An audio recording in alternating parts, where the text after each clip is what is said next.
And during the day, he shaved.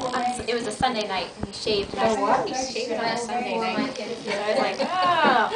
And then afterwards, we went out to Creekside, and we had ice cream, and then we went walking down by the little waterfall down there on the rocks. And then we got down and we Aww. He shaved. He did. She was telling everybody how to propose. Went to Jared. They went to Huntsfish, and then they went to Creekside and went on a walk and shaved. She's shaved, so she knew something was up.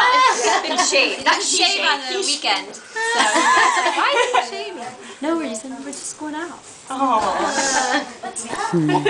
I think she wanted to change her clothes. Where you been? Didn't she have jeans on at first and decided you needed something more dressier?